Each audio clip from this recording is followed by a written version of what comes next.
Yeah. I think I can't see Manu. Is he there? Yes, sir. He's there. We can see him. Yes, yes. Yeah, we can see him, sir.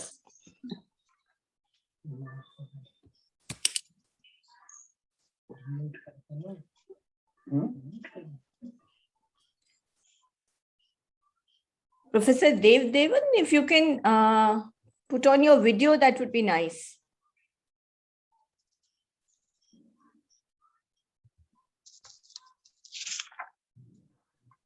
So, yeah. Shall we begin? Yes, yes. Nagwant? Yeah, ma'am. Yeah, please take over. Thank you. Sir, Okay, I think Manu sir's mic is off and he wants to say something. I think we should introduce him and then he'll probably join, no? No, I think he's switched. Now he's not on mute. He's switched on mic. He switched it on. Just go ahead, you guys. All right? Okay. So, good afternoon, everyone. I am Nagwant Singh. I would like to welcome you all on behalf of the Department of History, University of Delhi. Today we have with us Dr. Manu V. Devadevan. It's my privilege to introduce and welcome him. He is an Associate Professor of History at the Indian Institute of Technology, Mandi, Himachal Pradesh. Dr. Devadevan did his MA in History from Jawaharlal Nehru University, New Delhi, and completed PhD from Mangalore University in 2012 under the supervision of Professor Kesavan Beluthat. He has been a recipient of several fellowships and awards, including the prestigious the Infosys Prize 2019 for Humanities. His areas of research interest are literary and performative traditions of South Asia, South Asian epigraphy and manuscriptology, religious tradition in South Asia, and evolution of vernacular languages in South Asia, and many more. Dr. Devadevan has many articles and books to his credit. Some of his well-known works include Clio and Her Descendants, Essays for Kesavan Beluthat, Primus Book, 2018.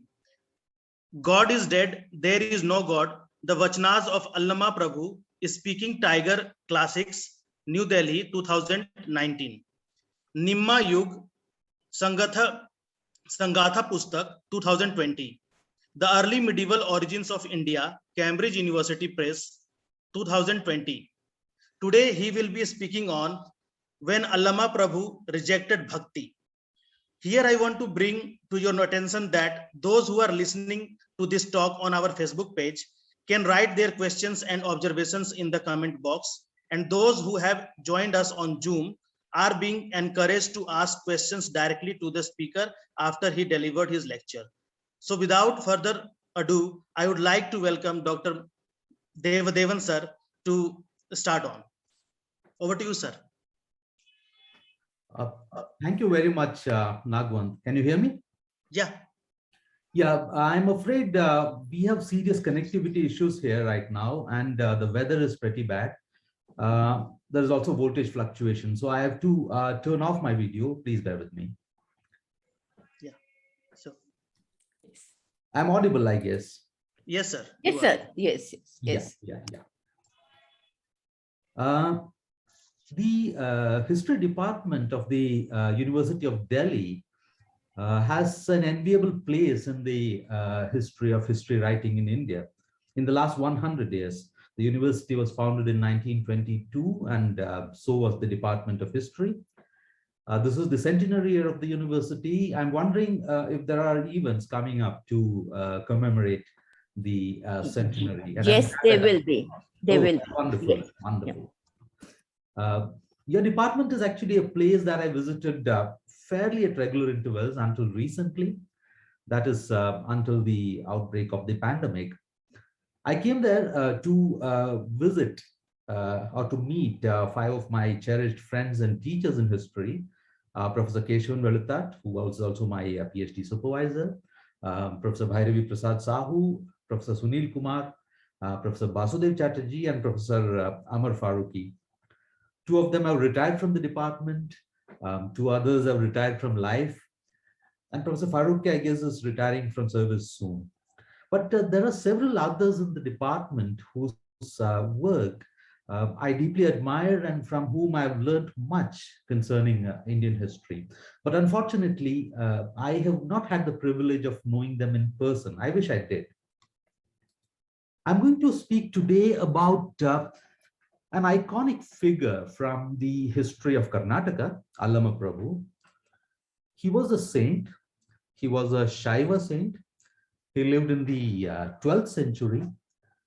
There is no way that one can overstate his influence on the religious history of the Kannada-speaking region. In fact, he was, together with his contemporary Basava, or Basavanna as he's often called, and the 16th century saint Sarvajna, the most popular figure in the history of Karnataka until the mid 20th century. One could also think of a few other figures such as Kumara Rama, the 14th century prince, Akka Mahadevi and Channabasava, both 12th century saints, Kumara Vyasa, who's a poet from the 15th century, Shishnal Sharif, who's a 19th century saint. There are legends concerning them. They live in an exceptionally rich folklore within the region. They were all influential figures, some in their lifetime, some after their demise. But none of them have had the kind of overarching influence that Sarvajna, Basava, and Allama had. Allama Prabhu is a figure who I believe deserves a full-length intellectual biography. But as it turns out, there is hardly a thing that we know about his life.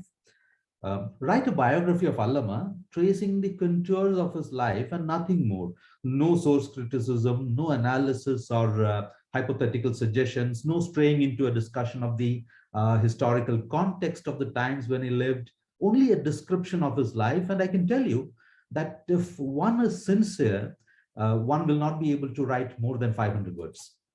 That's pretty unfortunate, but that is all we know about his life. He was born in the town of Balligave. It's a village now in what is the Shimoga district of Karnataka. He was a temple drummer. We don't know in which of the many temples in Balligave. Here he fell in love with a girl. Again, we don't know her name. Some call her illusion, Maya. Others call her the wine of desire, that is Kamalata. They made love for several days, and then the girl fell ill. She died, and Allama lost his mind.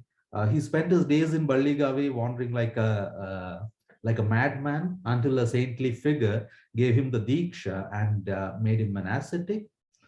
Now, Allama spent the rest of his life wandering across Karnataka, southern Maharashtra, and parts of Andhra, composing short poems called vachanas.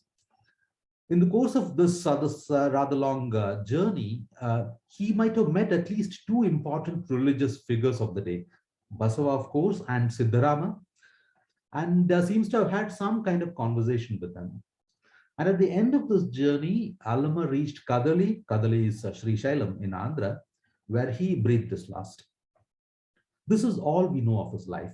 Of course, this bare, what shall I say, a kind of skeletal outline was embellished with a lot of fantastic flesh in the hagiographic conventions that developed from the 13th century onwards. These legends don't tell us about Allama. They tell us only about what Allama meant to the people who revered him. So in this sense, he is much like Kabir and Gorakhnath. We don't know, we know next to nothing about their lives either. But Allama has left behind a body of poems that one can reflect upon for a lifetime. Cryptic pieces of poetry, beautiful pieces of poetry. One can write 10,000 pages about them and still feel that one hasn't even said half of what one wants to say. Now, the thoughts that I want to share with you today is not concerning Allama Prabhu's work in general, but concerning a specific aspect of his work, which is his approach to the idea of bhakti. Allama expresses strong views against bhakti. He rejects the idea. So much, I believe, is clear from the title of my talk. This is what I propose to unpack in the course of the next 45 minutes or so. But in the light of this discussion, I also want to make a larger argument about the historiography of bhakti. Now, before I begin to speak about Allama, I want to express this particular reservation concerning the existing Bhakti historiography. Students of pre-colonial Indian history will know that Bhakti dominates the writings on religion in India between the 7th and the 18th century, oftentimes spilling over into the 19th century as well. Bhakti, as a historically significant expression, historically significant religious expression, begins in Tamil Nadu in the 7th century with the Shaiva saints, who are known as the Nayanars, and the Vaishnava saints, who are called the Alvars. These saints, of course, did not invent the idea. The idea is older. We have it, for instance, in the Bhagavad Gita. In fact, frankly speaking, if one turns into an enthusiast, it is not impossible to identify Bhakti even in the Rig Veda. This is precisely what Bhagavad Kumar Goswami Shastri does in his book, The Bhakti Cult in Ancient India. It's a PhD thesis submitted to the Calcutta University. The thesis was examined by the finest scholars of the times, such as Winternids and Sylvain Levy. Shastriji was awarded the doctorate in 1924. And in the same year, he got a few copies of the thesis printed for private circulation. He passed away in 1936. And a few decades after his death, the book was formally published. Chaukamba Sanskrit series published the book formally. Shastriji argued that Vedic literature, beginning with the Rig Veda, spoke of something called Shraddha, and that Shraddha is nothing but Bhakti. This is that in the very opening pages of his work. Now, so far as I can tell, this is the first monograph on Bhakti, the first in English. I don't know if there were monographs before that in any of the vernacular languages. The idea of Bhakti as a religious movement had not taken shape yet in 1924 when Shastriji published the book for private circulation. It was only beginning to gain grounds when he was writing. The phrase Bhakti movement was itself, of course, in use. We already have it in a primer of Hinduism that J.N. Farquhar published in 1912. Here, he writes of the Bhakti movement in the context of Ramananda. It occurs a few times in another of his books, An Outline of the Religious Literature of India, published in 1920. In this book, Bhakti movement is a phrase used mostly in the 19th century context, but on one occasion, we find it in the discussion on Jnandev. But one does not get the sense of Bhakti as a religious movement in either of these works. This is because Farquhar uses the word movement in a variety of contexts without rhyme or reason, which makes it pretty ambiguous or problematic, so to speak. Everything is for Farquhar a movement. The Vedanta is a movement, Buddhism and Jainism are movements, Shaivism is a movement, Ramananda represents the Ramaite movement, there is the Natha movement arising from the work of Gorakhnath. He goes on like this, Kashmir Shaivism is a movement, there is a Shakta movement that he calls the right-hand movement, Tantricism is a movement which he of course calls a disastrous revolution. These are his words. Farquhar has two other works in which the idea of a movement appears to make some sense. This is not really true, but we do get such a sense. One is the 1915 book, Modern Religious Movements in India, where he writes about the Brahma Samaj, the Arya Samaj, Radha Swami Satsang, and a variety of such things, Ramakrishna Paramahamsa. The other is the 1925 book, The Chaitanya Movement. These are both books where Farquhar is discussing clearly identified periods in history and presenting richer historical data concerning specific religious developments. And for this reason, if one hasn't read any other work of Farquhar's, and one picks up the Chaitanya movement, for instance, he or she will definitely have the sense that he is describing Bhakti as a religious movement. Having said that, movement or no movement, Bhakti was already recognized by this time as a distinct form of religious expression belonging to a very specific period in Indian history. There is an extensive chapter on Bhakti in an outline of the religious literature in India. And there's also another such chapter in Nicole McNicol's 1915 book, Indian Theism. And we have writings from the 19th century where we notice this, although they do not speak of a Bhakti movement as such. I'm referring to the writings of H.H. Wilson, George Grierson, and others of their ilk. Now, Bhakti movement is an embryonic idea in the first 2 decades of the 20th century. It's a vague idea, but it begins to take a specific trajectory or a specific direction after the withdrawal of the non-cooperation movement. The United Hindu-Muslim Front that Gandhi was able to set up during the non-cooperation movement is gone.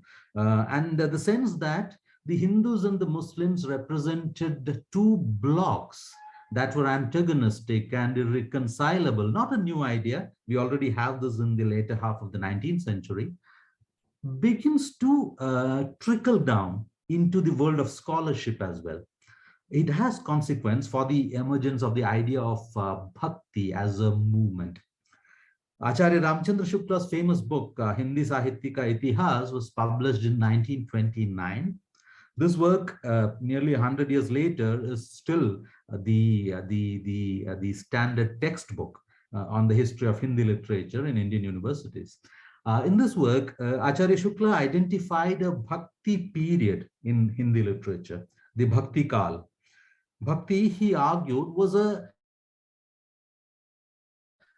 kind of a concerted attempt by the Hindus to regain their lost selfhood in the wake of an oppressive Muslim rule.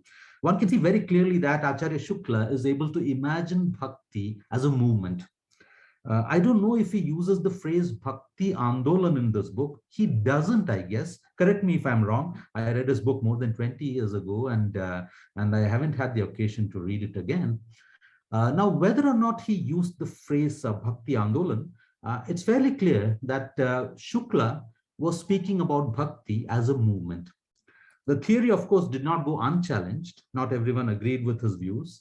Bhakti as a reaction to Muslim rule was a theory that Shukla's colleague at the Banaras Hindu University, Hazari Prasad Dwivedi, was not willing to concede.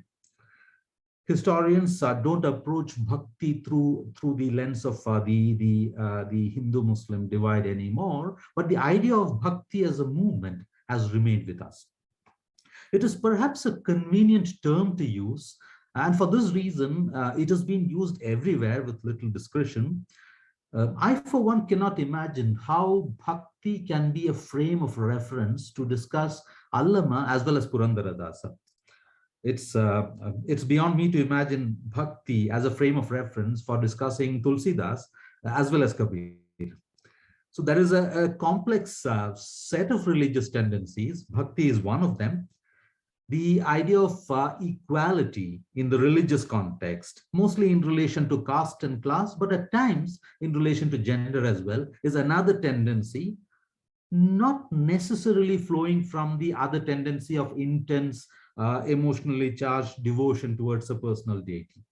There is much concerning knowledge in what we now call Bhakti, much concerning territory, much concerning politics, erotic love, compassion, pilgrimage, rituals, theology, the idea of the individual itself, not the civic individual of modern times, but there is an idea of individual there, aesthetics in relation to literature, dance and music. One can go on endlessly. All these have their respective places. They don't exist autonomously. They are intertwined into one another in varying degrees. Bhakti is not its center all the time. It is in certain instances, but only in certain instances. Bhakti is not the organizing principle that holds them all together all the time. How often does Kabir speak of Bhakti? He speaks more concerning the body than he does about Bhakti. Balarama Dasa's Lakshmi Purana in Odia has more to do with the promotion of ritual purity and advancing a critique of caste inequality than lionizing Bhakti. And the intense sense of devotion that one comes across in Manikyavajagar's Tamil Tiruvachagam is completely alien to the Kannada Vachanas of saints such as Moliye Mahadevi. So these men and women were all devoted to something that they considered divine, but so was much of humankind for much of recorded history.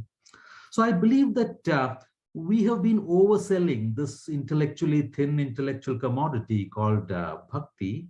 And when I say this, I'm certainly not suggesting that no research remains to be done in the field that we now call Bhakti. Quite the contrary.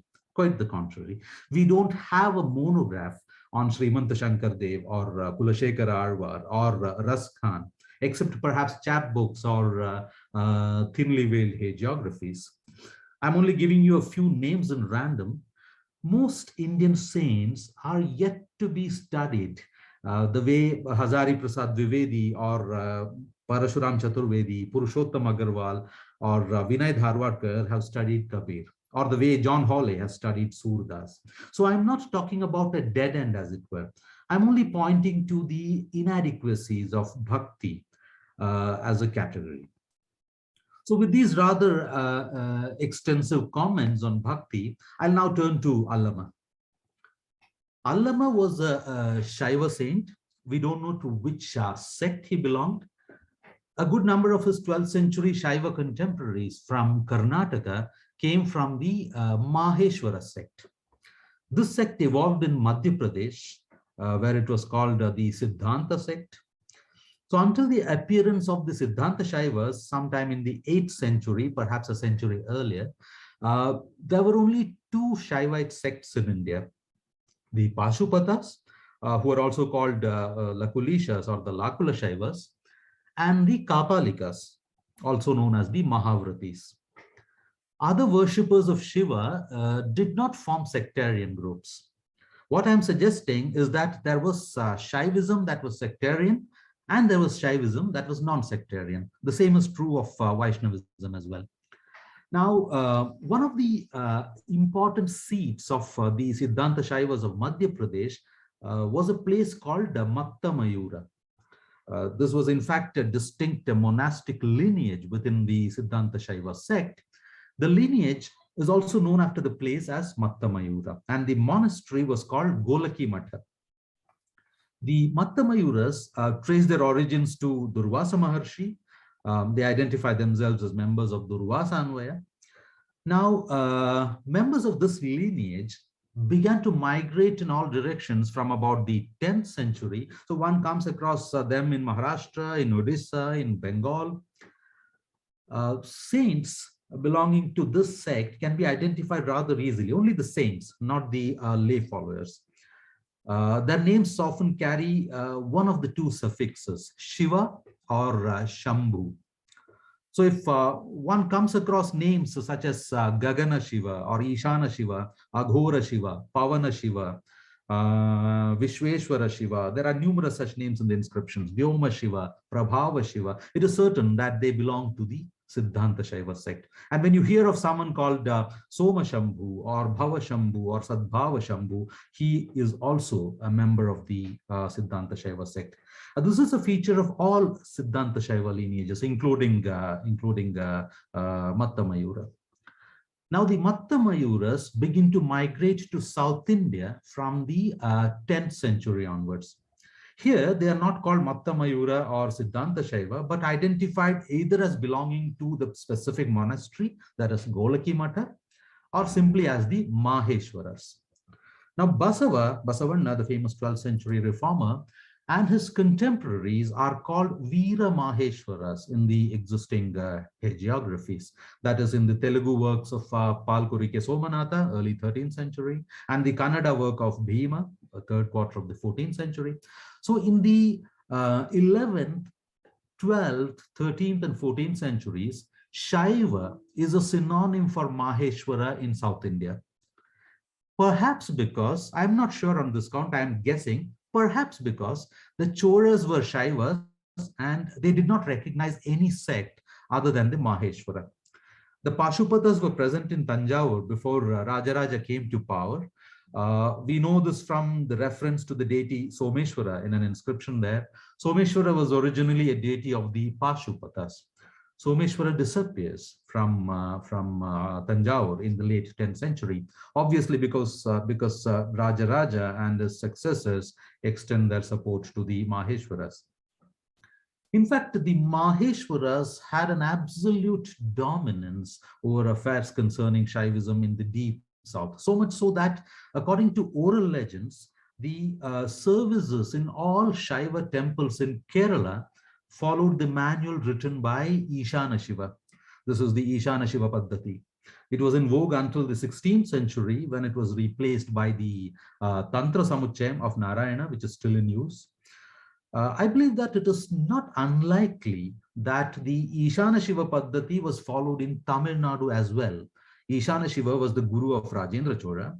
In any case, a new procedure for worship appeared in the Shaiva temples in Tamil Nadu in the 12th century, and it is this procedure that is followed until today. This was also produced by a Maheshwara saint, Aghora Shiva. So it is the Maheshwaras or Veera Maheshwaras who came to be identified as the Veera Shaivas, because Shaiva was a synonym for Maheshwara for a few centuries. All 12th century pioneers of Veera Shaivism were not Maheshwaras. Akka Mahadevi and Siddharama, for example, were certainly not. They perhaps belonged to the Kalamukha sect. I'm making the suggestion because both of them worshipped Shiva in his form as Mallikarjuna. The Pashupatas and the Kalamukhas were the only ones to worship Mallikarjuna in the southern Deccan in the 12th century. Neither Akka nor Siddharama seemed to be a Pashupata. The Pashupatas again were not as interested in Mallikarjuna as they were in Someshwara. And this is after Somnath in Gujarat becomes a major center of Pashupata worship sometime around the 10th century. The Maheshwaras appropriated Mallikarjuna only in the 13th century with the help of the Kakatiya rulers. And for this reason, it is impossible to picture Siddharama and Akka Mahadevi as Maheshwaras. My guess is that they were Kalamukhas. As a matter of fact, the Kalamukhas and the Pashupatas need not be seen as two distinct groups in the Deccan. They are distinct, but the Kalamukha Acharyas, at least a good number of them, were drawn from the Pashupatas. It's a kind of transfer on deputation for a lifetime. The Kalamukha sect is known only from the southern Deccan. It is not seen in the deep south or in any other parts of India. We of course come across reference to a sect called the Kalanala in Shaiva literature from North India, but I don't think we have historical information on this particular sect. I'm sorry I have to give you so much of background historical information. Most of you know of the Veera Shaivas only from the writings of Jean-Peter Schouten or Blake Michael or A.K. Ramanujan and Vijaya Ramaswamy.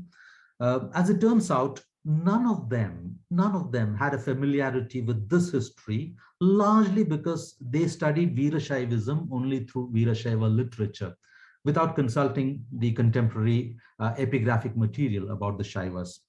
The one who knew what it was all about wrote in Kannada and only wrote what he wanted to write. Because he was not merely a scholar, but a strategically positioned political player as well. I'm referring to the late M.M. Kalburgi. Now, to what sect did Allama belong is not altogether certain. Balligave, where he was born, was the most important Kalamukha center in Karnataka. The Kedareshwara Temple, built by the first known Kalamukha saint in the region, Kedara Shakti, was the hub of Kalamukha activity in the town.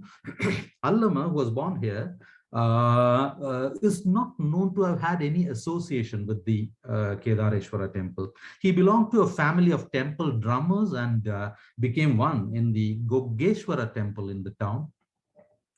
Interestingly, we have no information about the Yogeshwara Temple either. Among the surviving temples in Balligave, Kedareshwara and Tripurantaka are in good shape. The other shrines, Malleshwara, Nandikeshwara, Trilokeshwara, Kusumeshwara, and the Yogeshwara are in complete ruins.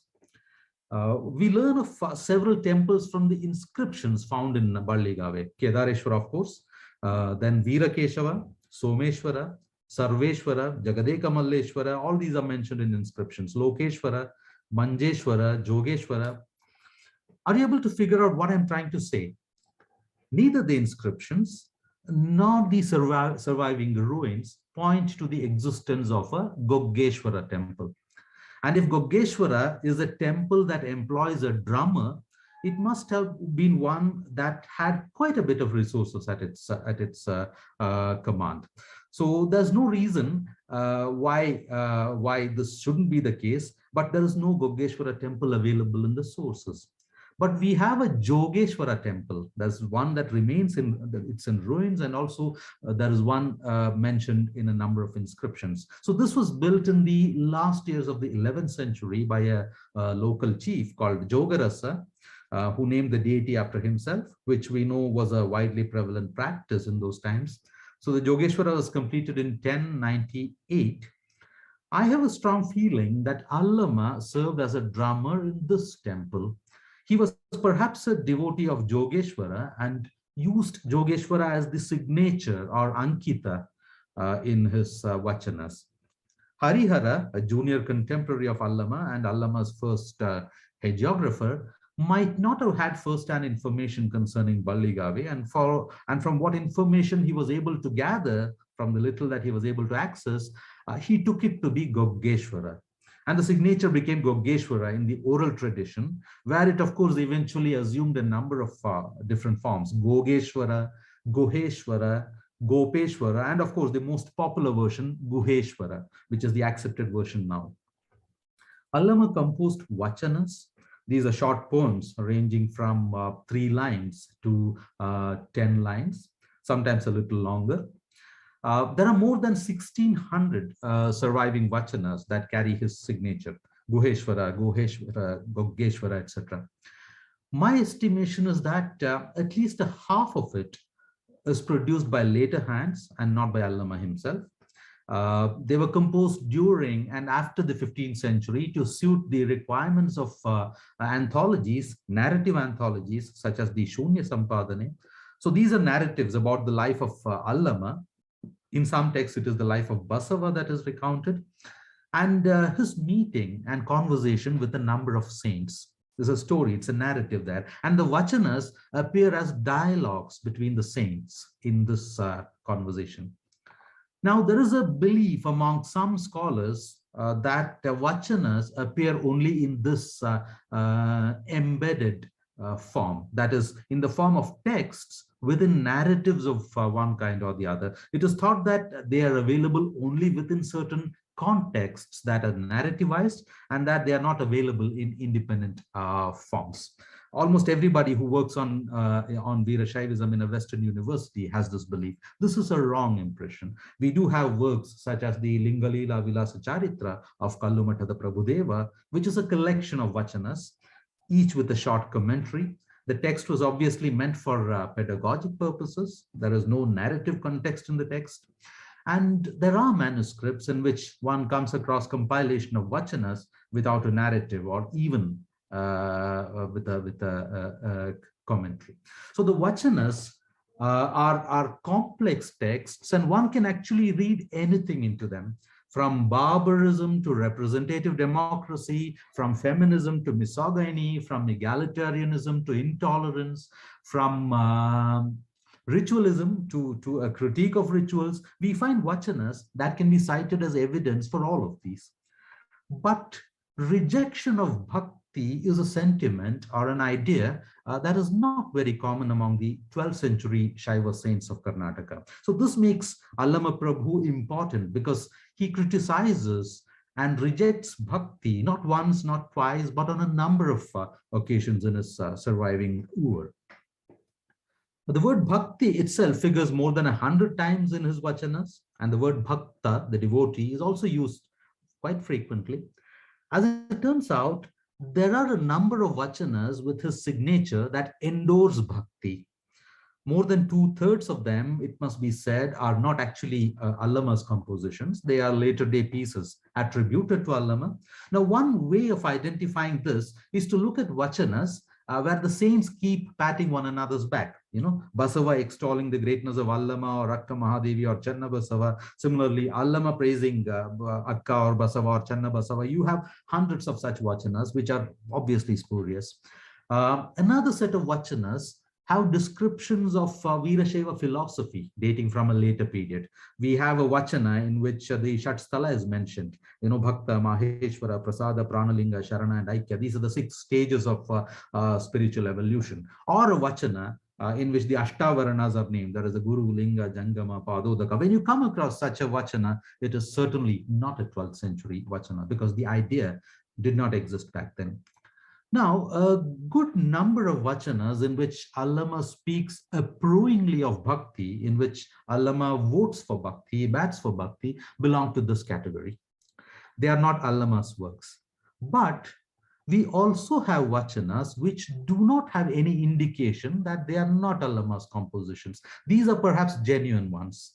Perhaps they are not, but there are no positive signs to this effect. So let's treat them as genuine vachanas from the 12th century. Here's one of them. Amrita Kalayas Udidava. Let me not give you the Kannada. Just give me a moment. There is a text somewhere where there's a file where I have the translation. Yeah. Will the one wearing the sign of immortality feed on the gruel? Who is Shiva? Who is the flesh? Can we say that he ate Cholyakas leftover when he was hungry? Do they grab the milk away from the child? Yogeshwara, don't the 3 worlds know that you are a lover of Bhakti? Here, Allama is certainly endorsing Bhakti. And we find some 24 vachanas where Allama is speaking in favor of Bhakti. These are other than the ones that are obviously spurious, that are obviously they contain clear signs of being later day compositions.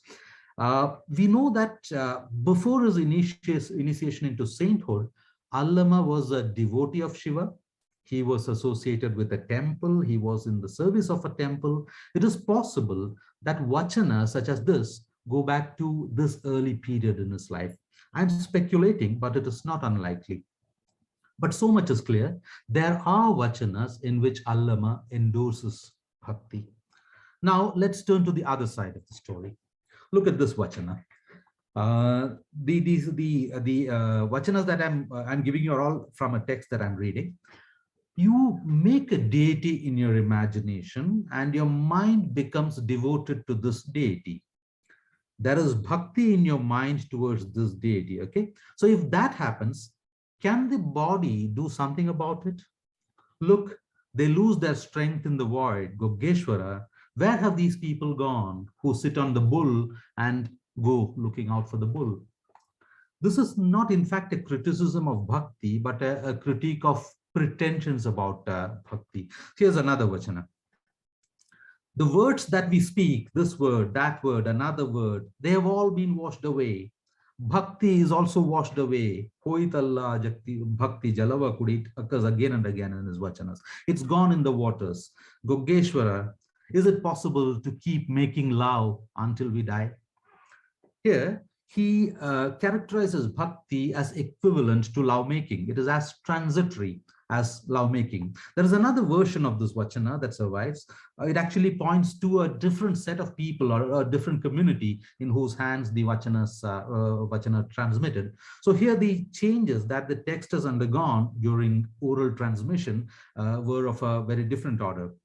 A god, they say, a devotee, they say, a protege, they keep saying again and again. Oh, bhakti is gone along with the waters. Hoitalla bhakti jalava kuri. Yogeshwara, can we keep making love until the time of our death? We have yet another variant of the same vachana. A linga for me, a linga for you, a linga for the house. That's how it has been.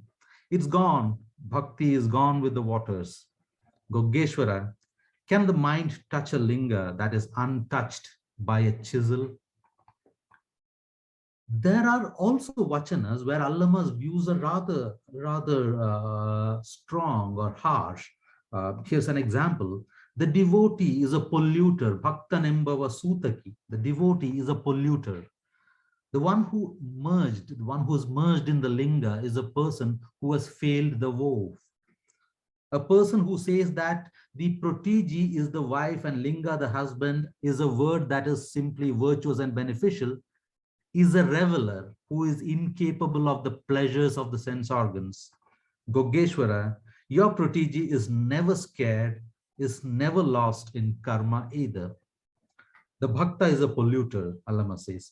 And look at what he's saying here. The allegation that someone is worldly, a bhavi, is false. What's called bhakti is a sermon. Bhakti embudu upadesha. What's called bhakti is only a sermon. Character is a piece of fancy. And what's called likeness is merely pollution. Yogeshwara, your protege is beyond all these four. He is boundless and not in these four. Now, Allama sees bhakti as a constraint. The protege, the sharana, is beyond constraints, beyond limits or confines or restrictions. The sharana is nisima, the one without sima. Bhakti, in this sense, is an obstacle. This idea appears in another vachana. Bhakti is something that exists within the intellect. Bhakti embudu yukti olagu. Worship, that is puja, exists in the remains of the worship, nirmalya. The offering exists in the food, it exists in the rice. Virtuous deeds exist in evil deeds. Dharma exists in adharma. Happiness exists in sorrow. The woe exists in detachment. Penance exists in effort. And non-violence exists in violence. Yogeshwara, your protege remains happy because he has nothing to do with any of these things.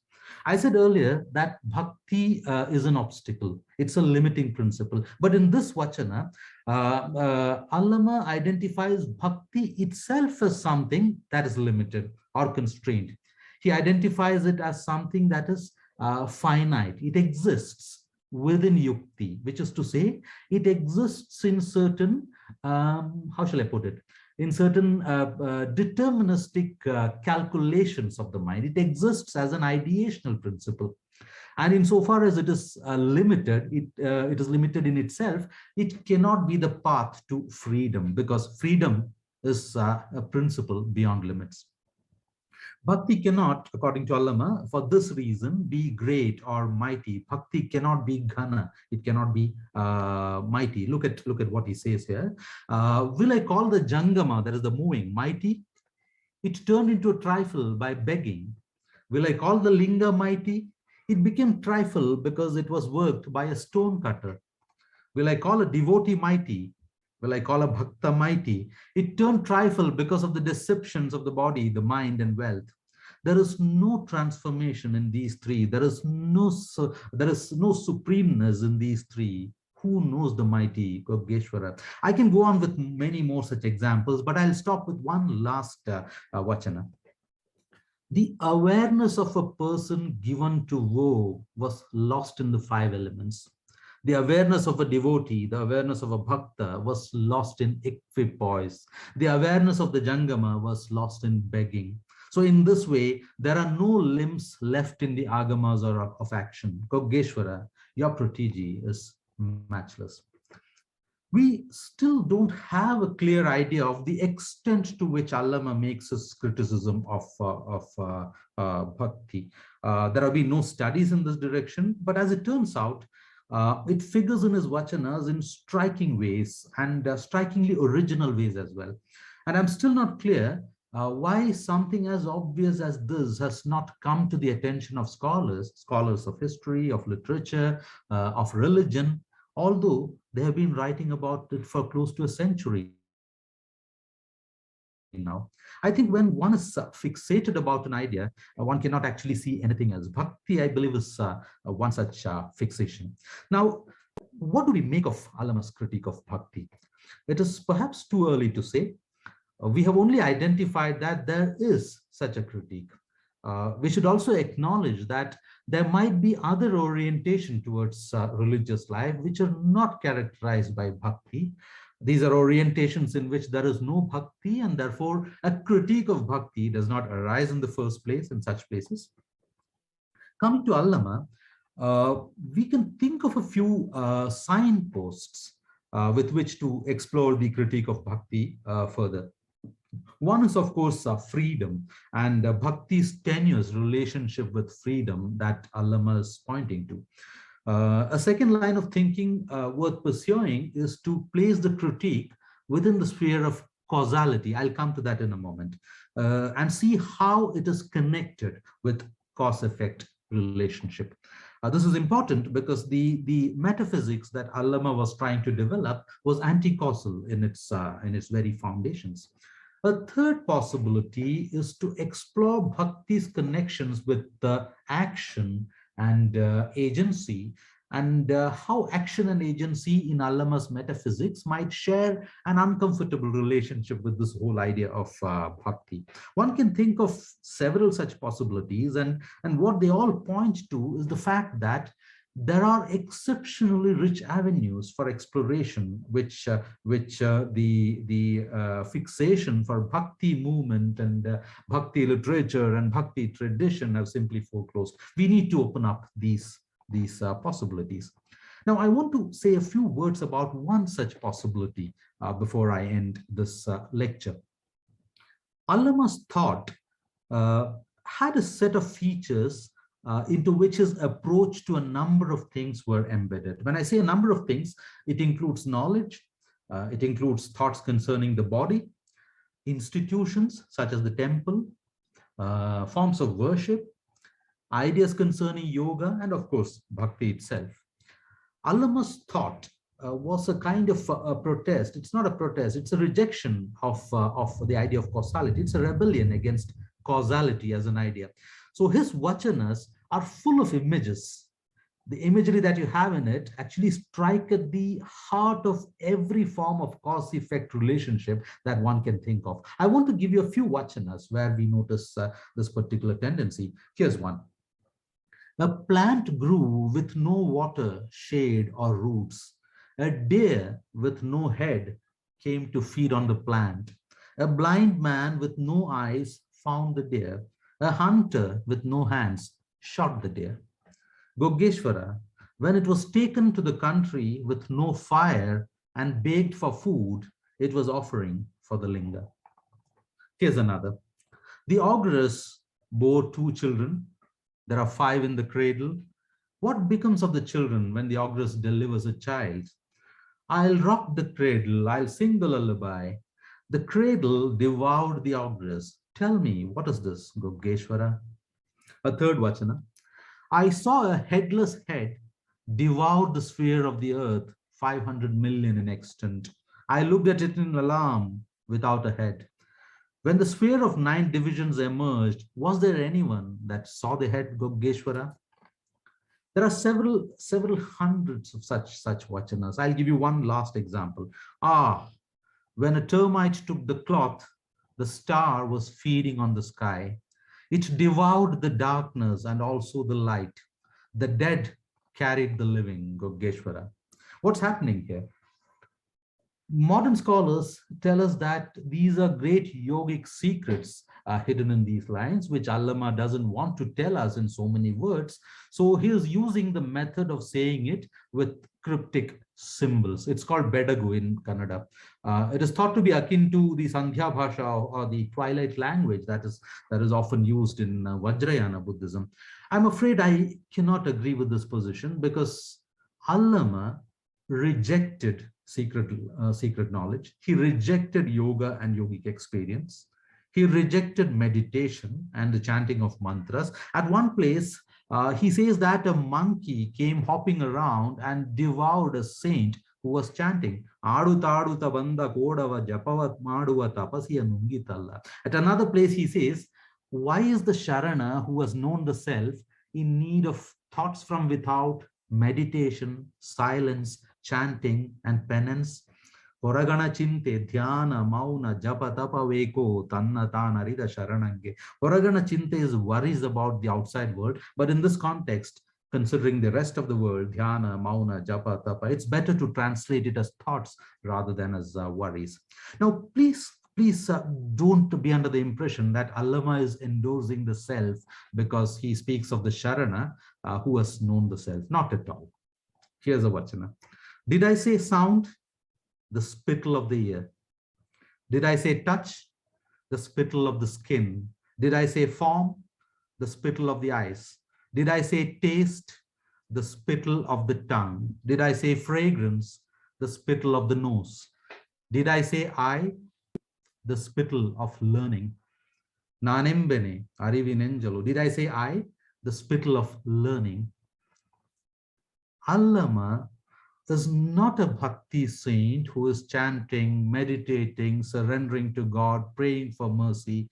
He even rejected the idea of liberation or mukti. His sense of freedom was a freedom from everything, including liberation. So a time came when he declared God dead.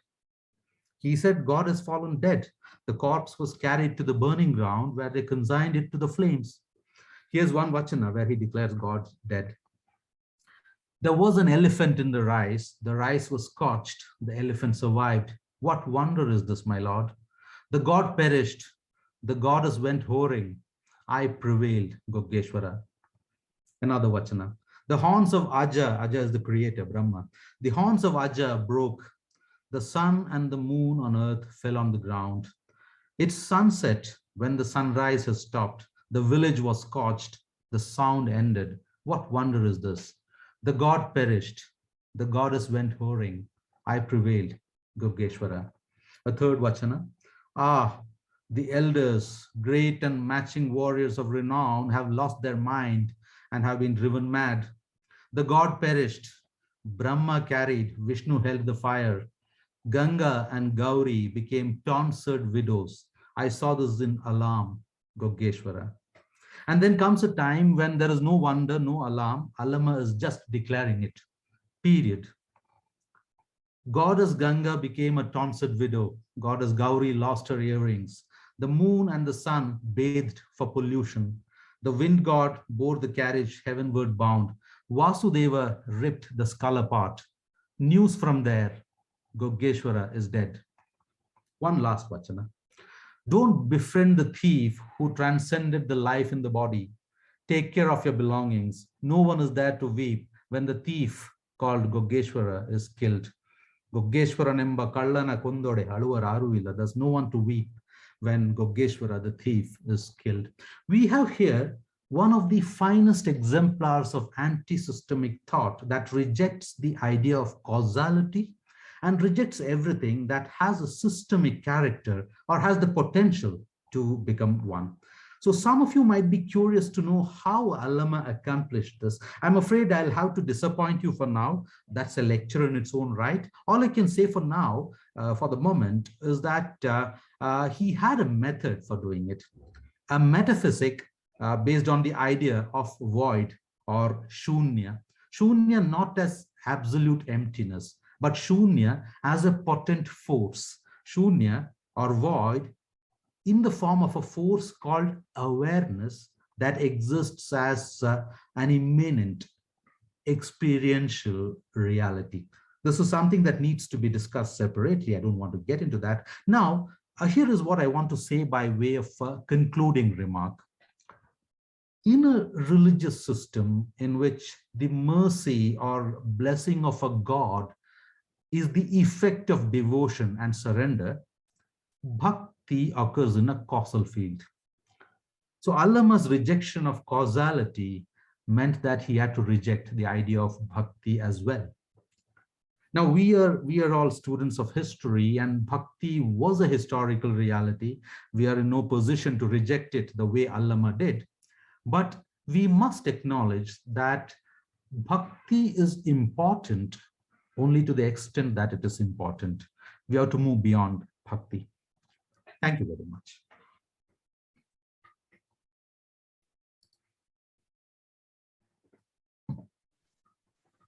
Thank you, sir. Thank you so much. It's really very enlightening talk. So I must say that the way you have problematized the term bhakti, it's really intriguing and complex. So it needs further inquiry too.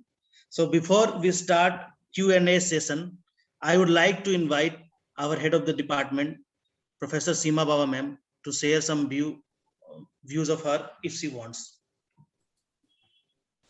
I only have questions and more questions because, just whatever, you spoke just now and I was here. I was supposed to be traveling to Matamayura sites because I'm working on Matamayura Shaivism. So Wow, listening to you is like something that really helps me in my project. So I just have a lot of questions for you.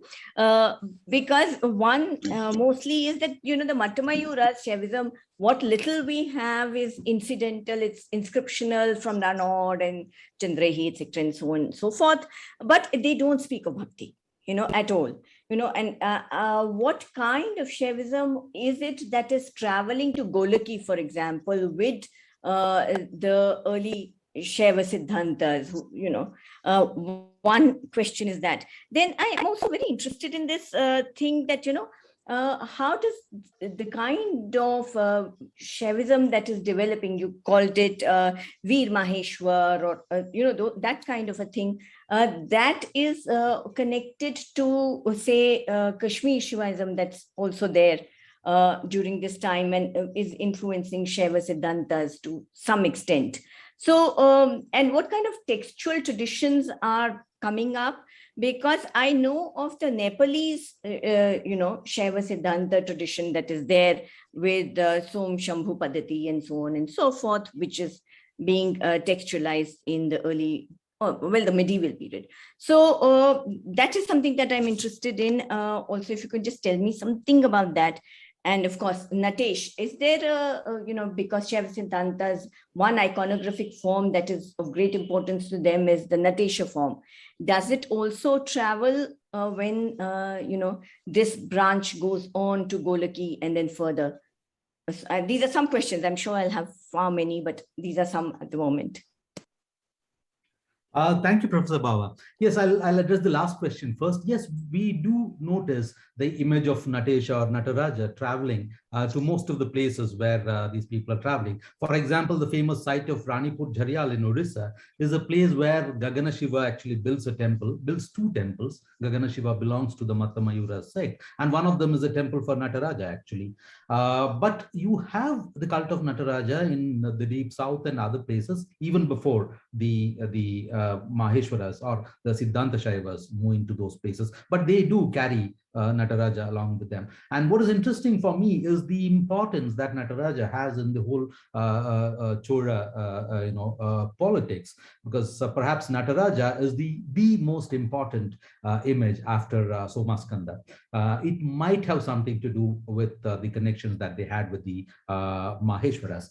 The kind of literature which they promoted, well, I think these Siddhanta Shaivas, the Matamayura saints, were the first to engage in some kind of a Shaivite theology, because otherwise, until then, theology as well as various forms of Shaiva philosophy is coming only from non-sectarian groups. As I said, there are only two sectarian groups until then, the Kapalikas and the Pashupatas.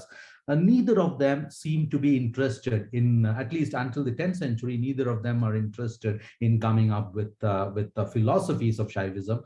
You don't find, you do have the relationship that they shared, for example, with the Kashmir Shaivism is rather tenuous.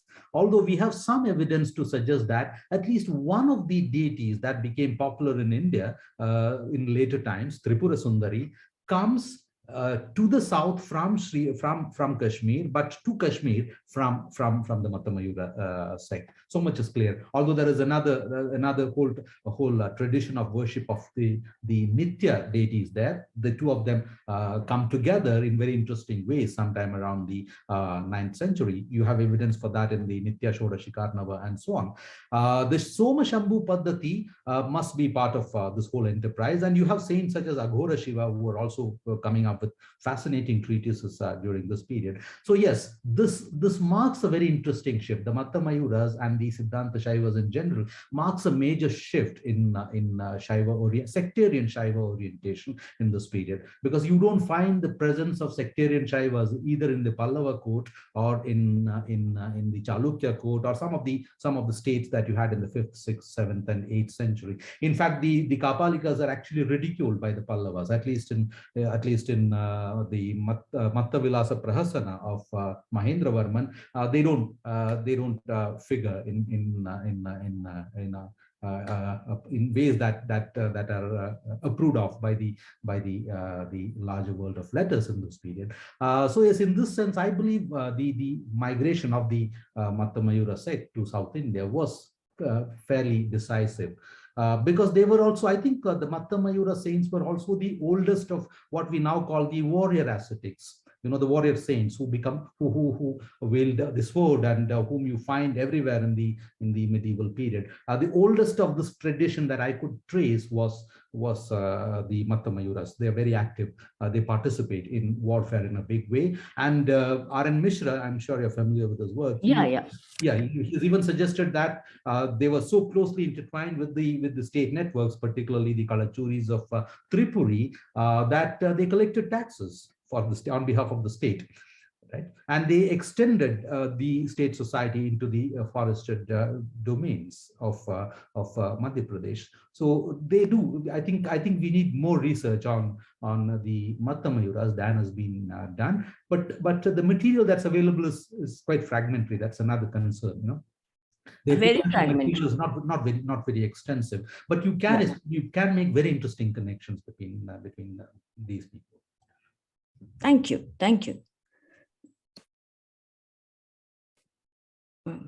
Nagwant, can you please take questions? Yeah. So we have some questions from Facebook and other platforms. So there is a question by Madhurani. If I understood your comment on the writing on Bhakti, just a minute, writing on Bhakti movement or the academic formulation of Bhakti movement, then this formulation happened during the early 20th century, and I suppose those who formulated this were in the hangover of the late 19th century and early 20th century religious reformation movement that happened in North India. How do you see this?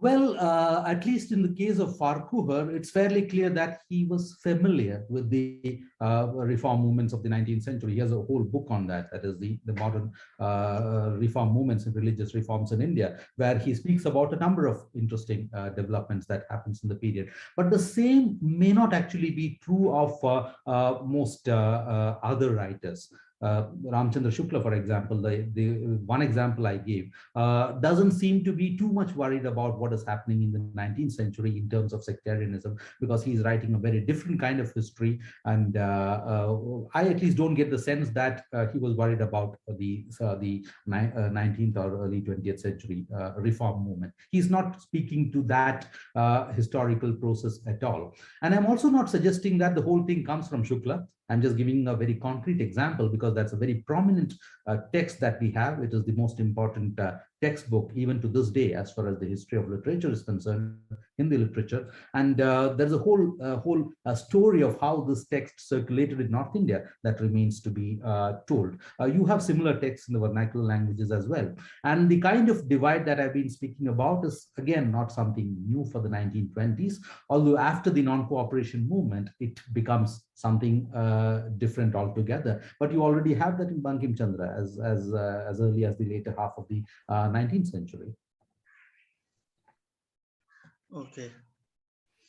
So there is a second question by Mona Lisa Bhandecha. Thank you for this talk. I want to ask, beliefs of Allama does not fall in either of Nirgun or Sagun categories.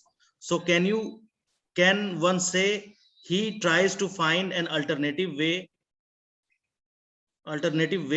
due to his experiences as a drummer as part and parcel of temple culture, particular to South Indian Bhakti movement? Well, actually, the period between the 10th and the 13th century is interesting for a number of reasons. And one of the reasons is that there are a number of religious teachers appearing in this period who come up with their own systems of asceticism, who rebel against the existing darshanas and who formulate their own darshanas. Chakradhar, for example, is a wonderful example. Gorakhnath is another example. I think Allama belongs to that category of saints who are trying to build their own systems of asceticism with the darshan of their own. They are not necessarily speaking to something that is already existing in terms of whether it is yoga, whether it is Sankhya. Some of them tend to use some of the terminologies from an available semiotic pool, but they are not necessarily speaking to some of the conventions of asceticism that you had 1,000 years before them. So I would like to place Allama in this particular context of new ascetics coming up with new systems of asceticism, rather than see him in a binary of saguna or nirguna asceticism. Yeah. So, okay, Raji sir wants to say something. Okay, sir, go ahead. Sir, unmute yourself first. Yeah, Dr. Devadevan, thank you very much for this fine presentation. Very interesting, remarks and analysis with regard to the way Bhakti movement has been studied, late 19th, early 20th century, and the kind of figures we have in Allama Prabhu and others. Gorakhnath, you mentioned 11th, 12th century once again. So, I'm also at the same time thinking about in the more recent decades, some very fine works of, say, scholars like Jack Hawley, who is also thinking in terms of the use of the national popular or the Bhakti traditions, or the very interesting work in terms of Bhakti, memory, public, etc. The emotions involved in it with regard to traditions associated with Namdev, which is another very, very interesting figure, Namdev. Maybe 13th century, and Philip Ludendorff for Tulsi. You mentioned about Kabir, and so it would appear that actually in the late 20th century and now in the last 30-40 years, some very interesting works have happened which have sort of moved away from the late 19th, early 20th century kind of positions. I'm sure you know these works, but if you can throw some light on how you treat these new sort of historiographies of Bhakti movements of different kinds, mostly North Indian ones. That will be very interesting to know your positions on new writings. Thank you, Professor Akhil. Well, I was only trying to tell something about the context in which the idea of a Bhakti movement emerged. In fact, the whole history of that can be traced, but my concern was with Allama, so I just stopped with the 1920s and 30s. You mentioned Jack Hawley's work. Of course, he has a very interesting paper on the evolution of Bhakti itself, Bhakti movement as an idea, and he somehow traces it to Hazari Prasad Dwivedi. He says that in the book Kabir, he comes up with the expression Bhakti Andolan for the first time, and Hawley also argues that this is perhaps a wrong translation of a passage from Grierson.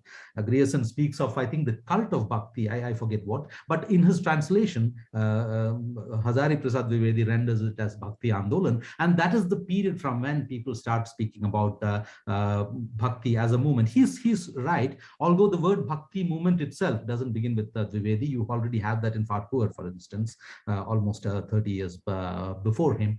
And the context, the genealogy that I was trying to trace is, of course, one thing, but it is not in the same sense that Bhakti has come down to us, because as early as Dwivedi's time, the theory of a Hindu-Muslim divide in the emergence of Bhakti was questioned.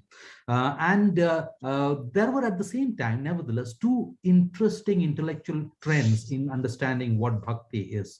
One is to look at Bhakti as an absolute surrender to a personal God, a kind of emotionally charged submission to a personal deity, to an Ishta Devata. The other was an argument that Bhakti is a rebellion against orthodoxy, against power, against oppressive structures, and so on and so forth. These two positions are not mutually opposite positions. You can see them converge in a number of writings. In fact, even in the writings of Dwivedi, you find the two of them converging. But for me, the real break comes from this famous paper by Keshavan Veluthat and M.G.S. Narayanan in 1978, where they argue rather interestingly and rather rebelliously for the first time that Bhakti, at least in the Tamil context, was a state-sponsored project. It strikes at the very heart of what has been said for a long time, that it was a rebellion against orthodoxy. Of course, subsequent historians, particularly Champak Lakshmi, tries to nuance it a bit more. She argues that it begins as a kind of protest, but soon the Pallava and the Chola state appropriates it, and it becomes a kind of state-sponsored project. In fact, Narayanan and Keshavan trace the spread of Bhakti movement in South India. Geographically, they don't provide a map, unfortunately, but what they're trying to argue is that the spread of Bhakti geographically is coeval with the spread of state society itself. It begins in the heartland of the Pallava state, that is in the Palar and Pennar Valley, and gradually it comes to the Kaveri Delta, then the deep south, the Pandyan territory, then Kerala. So wherever state emerges, you also have Bhakti emerging simultaneously. So this is how they try to come up with that idea. Of course, the idea itself has been criticized because both of them concede now that they were perhaps too much Marxist when they were writing this, and they were writing this in 1976 and 77 in the heyday of the emergency. So it was published in 1978. But you do have that break happening as early as 1978, and all the works you mentioned come after that, and then there is a diversification of the interest in Bhakti itself. For instance, very few people spoke about gender. That changes from the 1980s onwards. There is a greater interest concerning gender when it comes to looking at Bhakti texts. We hardly knew a thing about Akka Mahadevi or even about Meera until the 1980s. That begins to change in very interesting ways after that. So that's one reason why I said that I'm not pointing to a kind of dead end that Bhakti might have ended up in. There are rich avenues for explorations even now. Nonetheless, I'm a bit concerned about the whole idea of Bhakti movement itself, continuing in the historiography because it's a problematic idea. Yeah, thank you. There are, I think, a couple of more observations on Facebook, which has come to the chat box. Maybe there's a comment by Dr. Bharti Jagannathan. She says MJ's idea is a bit problematic. I know you have written about that in your book as well. It's a problematic idea because one of Bharti's own argument is that why do you need Shaivism or Vaishnavism if you want to legitimize power? You already had Buddhism and Jainism. There was no need to drive them out of circulation in order to come up with something new to legitimize. So I understand that. So there is another question. Shall I read, sir? Yeah. Okay.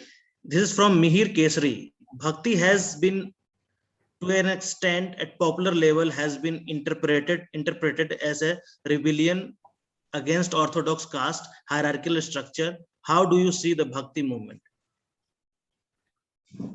Well, that's precisely what I've been trying to argue, that the whole idea of Bhakti movement is somehow problematic. It has a very specific context, an early 20th century context when it was formulated in that way, because people writing until then never spoke about Bhakti as a movement, whether it's Grierson or Wilson. Most writers who wrote about Kabir or who wrote about Tulsidas, who wrote about Basavanna in the 19th century, did not speak that language. So that is something that is evolving only in the 1920s or so. I want to give you an interesting personal anecdote here.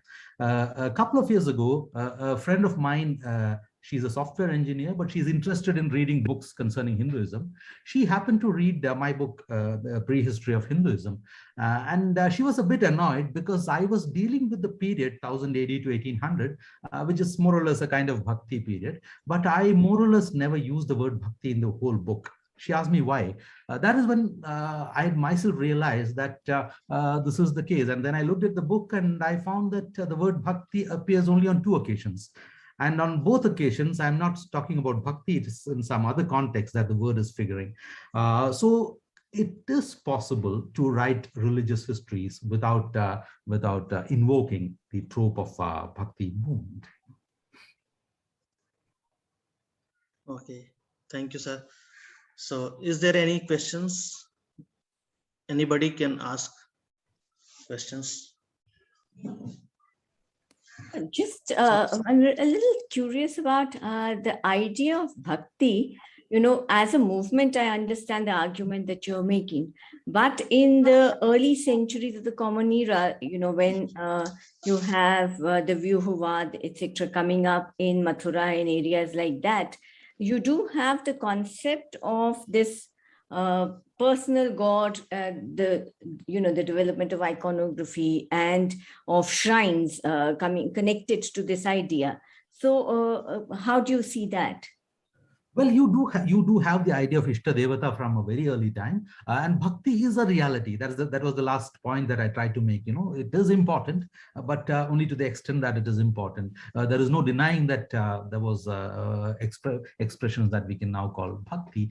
But when you look at the Tamil context, for example, the 7th, 8th, and 9th century Tamil context, it was perhaps possible to identify one or other form of Shiva as a personal deity. A Shiva in a particular temple or a Vishnu in a particular temple could become your personal deity, your Ishta Devata.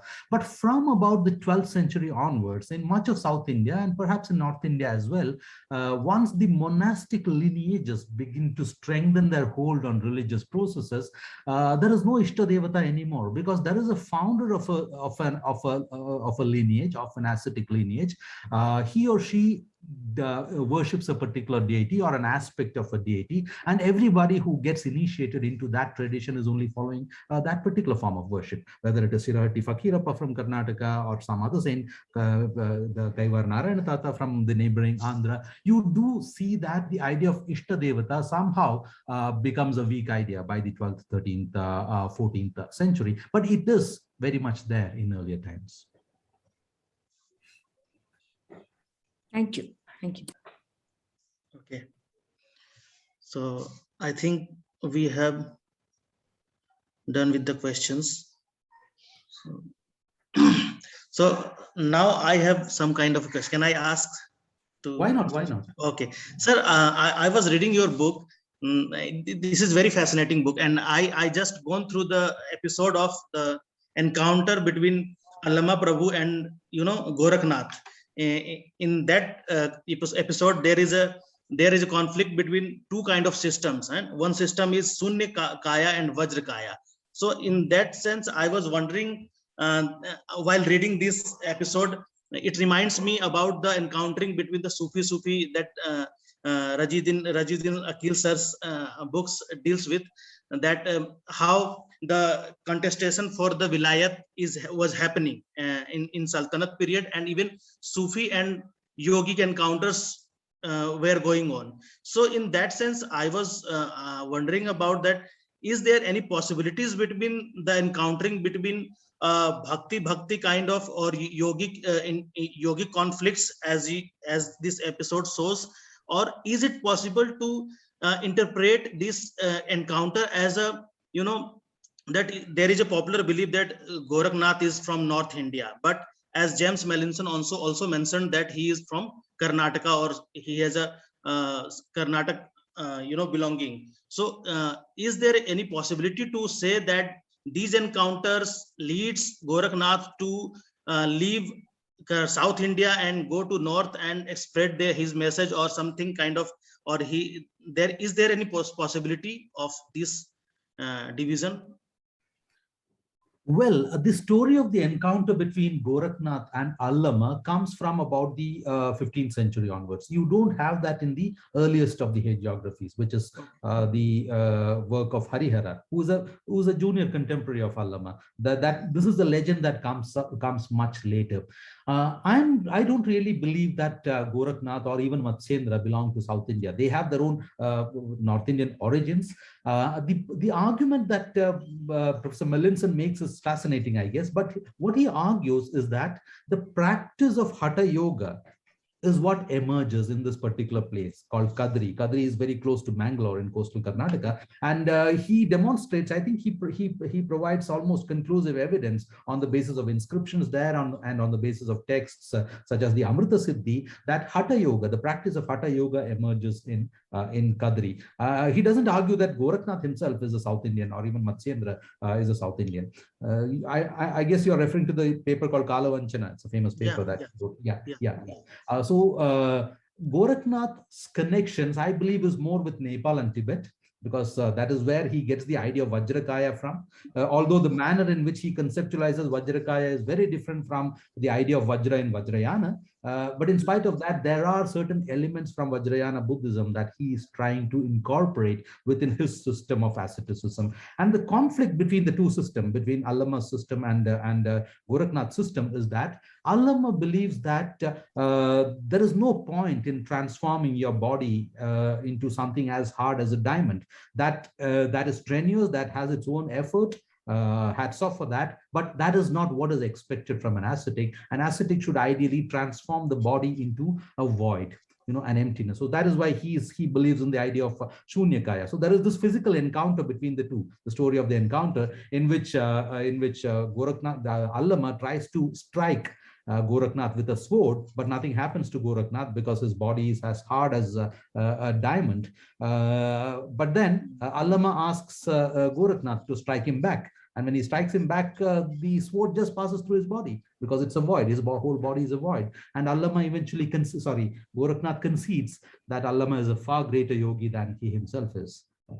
So these are ideational encounters, not historical encounters between these two people. They are perhaps separated by almost 2 centuries, historically speaking. Yeah, sure. So I think we have done with the questions. So thank you so much, sir, once again for this enlightening talk. I thoroughly enjoyed it, and I hope everyone has enjoyed the same. So thank you for being with us. Thank you, Nagwan. Thank you. It was wonderful being with you today. Thanks. Thanks.